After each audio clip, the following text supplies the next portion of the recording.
पूर्णिया के सांसद अगर इस प्रकार का भाषा का अगर प्रयोग करेंगे तो जरा सोचिए, वो तो सबके बारे में बोले, पूर्णिया के लोगों के बारे में भी बोल दिए, जिन लोगों ने वोट दिया उनके बारे में भी बोले, बिहार के लोगों के भी बारे में बोले और पूरा देश के लोगों के बारे में भी बोले।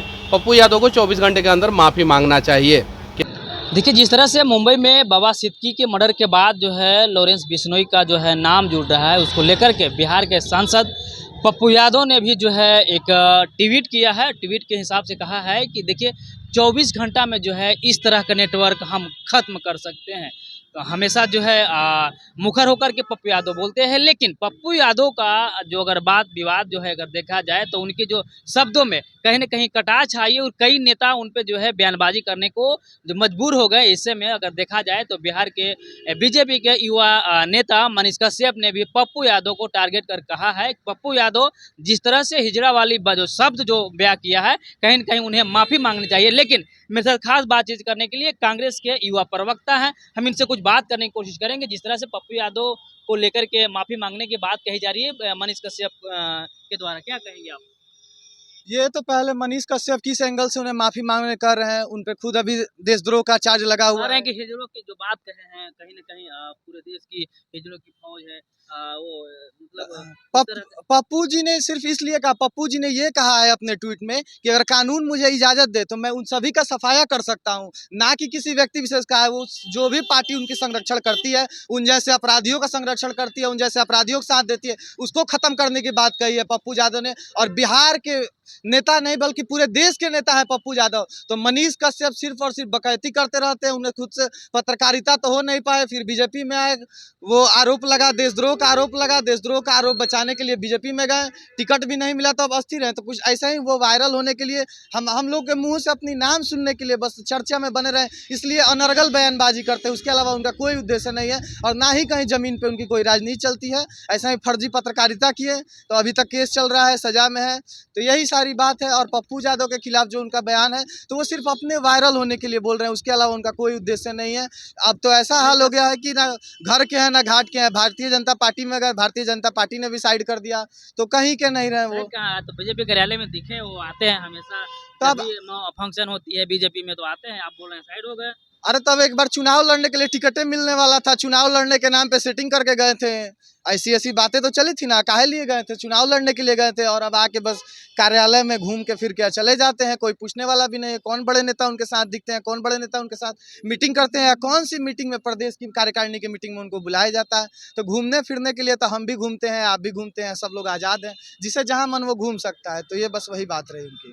मतलब हमेशा जो है आप लोगों की सरकार जो 17 महीनों की रही है, आरजेडी, ये नीतीश जी और ये कांग्रेस की, तो कहीं न कहीं वो साफ-साफ कहते नज़र आ रहे हैं कि बिहार में जो है जिस तरह से अपराध का ग्राफ जो है कम हुई है, अब एक तरफ आप लोग जो है प्रदर्शन करते हैं, आक्रोश मार्च निकालते हैं, तो कहीं न कहीं आप लोगों को नौटंकी बताने का काम किया है मनीष कश्यप ने। तो मनीष कश्यप ऐसे ही, देखिए पहले मैंने बता दिया कि वो ऐसे ही झूठी पत्रकारिता की वजह से सजा पा चुके थे जेल से, अभी भाजपा भारतीय जनता पार्टी में जाकर रिहा हुए, और उसके बाद से उन्होंने फिर से अपना नाम बनाने के लिए ऐसे ही अनर्गल बात करना चाहिए। और रही बात 17 महीनों की, तो 17 महीनों में जो काम कांग्रेस और राजद की गठबंधन की सरकार ने करके दिखाया, वो 17 साल की नीतीश चाचा और भारतीय जनता पार्टी की सरकार ने नहीं करके दिखाया। 17 महीनों में रोजगार देने के तमाम रोजगार दिए गए, तमाम लोगों को रोजगार दिए गए, और ना जाने कितने ऐसे काम। कांग्रेस झूठी अफवाह फैलाती है। अब वो उनके कहने के विचार, अब कहने के लिए तो हम भी कह देंगे कि भारतीय जनता पार्टी अफवाह फैलाती है, और अफवाह फैलाती है तो अफवाह फैलाने और देशद्रोह का चार्ज मनीष कश्यप पे लगा है, ना कि कांग्रेस पे लगा हुआ है। तो कांग्रेस पार्टी ऐसा कुछ नहीं की हुई है। तो कांग्रेस पार्टी इस देश की हक हुक के लिए लड़ती आई है और आगे भी इस देश के हक हुक के लिए लड़ती रहेगी, और ऐसे फर्जी लोगों के, फर्जी पत्रकारों से भी लड़ती रहेगी। और साथ ही साथ जो भी लोग होगा, अभी तो न्यायालय से अभी जाके भारतीय जनता पार्टी के पलड़े से जाके बचे हैं, इनकी मदद से बचे हैं, लेकिन वो ज़्यादा दिन तक बचे नहीं रहेंगे। जो देशद्रोह का चार्ज लगा है वो आगे भी जारी रहेगा। हिंदू हिंदू स्वाभिमान यात्रा पर गिरिराज सिंह हैं, केंद्रीय मंत्री हैं, कहीं न कहीं बीजेपी के वरिष्ठ नेता हैं, उनका समर्थन मनीष कश्यप ने कर रहा है। आपकी क्या पार्टी करती है? कांग्रेस क्या कहेगी? बिल्कुल, वो लोग तो एक तरीके से सांप्रदायिक तौर पे देश की बांटते तो हुए जा रहे हैं। कोई भी व्यक्ति विशेष, कोई भी जाति विशेष, पहले धर्म विशेष में बांट रहे हैं, फिर जाति विशेष की यात्रा कर रहे हैं। सबको लेके हमारे नेता के जैसा बनिए। भारत जोड़ो यात्रा, भारत के हर समाज, दलित, मुस्लिम, पिछड़ा, अति पिछड़ा, ब्राह्मण, हर एक जाति के लोग, हर एक पंथ के लोग उस यात्रा से जुड़े, ना कि किसी विशेष धर्म के, ना कि किसी विशेष जाति के। तो ये हम ये कहना चाहते हैं कि भारतीय जनता पार्टी को भी इससे सीख लेना चाहिए, और राहुल गांधी जी जैसे पूरे भारत जोड़ो यात्रा कन्याकुमारी से कश्मीर तक चले, वैसे ही इन लोगों को भी ना ही कोई जाति विशेष, ना ही कोई धर्म विशेष यात्रा करनी चाहिए, जबकि सब लोगों को एक साथ लेकर और पूरे देश के लिए यात्रा करनी चाहिए। तो उसमें हम भारतीय जनता पार्टी का भी स्वागत करेंगे, मगर इन्हें सिर्फ और सिर्फ सांप्रदायिक यात्राएं चाहिए। कामयाब कहाँ रहा भारत जोड़ो यात्रा? बिल्कुल कामयाब रहा। कैसे आप कह रहे हैं कि नहीं कामयाब रहा? जी हम नहीं कर रहे हैं, बीजेपी के तमाम जो है नेता कहते हैं। वो इस बार के रिजल्ट से उन्हें पता चल गया है। उनके पास तो खुद बहुमत आई नहीं। नीतीश जी और नायडू जी की अंगड़ाई पे सरकार चल रही है। नीतीश जी और नायडू जी का कोई ठीक नहीं, कब कहाँ जाएंगे। तो अभी ऐसे भी बैसाखी पे सरकार चल रही है, तो वो ऐसे बस हवाबाजी बातें कर रहे हैं। 400 का नारा कहाँ चला गया? जब 400 का नारा था उनका, 400 का नारा कभी हवा में उड़ गया। तो ये सब हुआ भारत कांग्रेस पार्टी के एक एक कार्यकर्ता के मेहनत की वजह से। राहुल गांधी जी जो इस देश में आज़ादी के बाद से सबसे बड़ी पद यात्रा किसी नेता ने किया, अपने घर से निकल के, कौन ऐसे नेता है जो भारतीय जनता पार्टी के थोड़ा दूर 5 किलोमीटर भी चल के दिखाते हैं? सिर्फ और सिर्फ चुनाव के दौर में निकलते हैं। मोदी जी भी हो तो कब बिहार आते हैं ऐसे?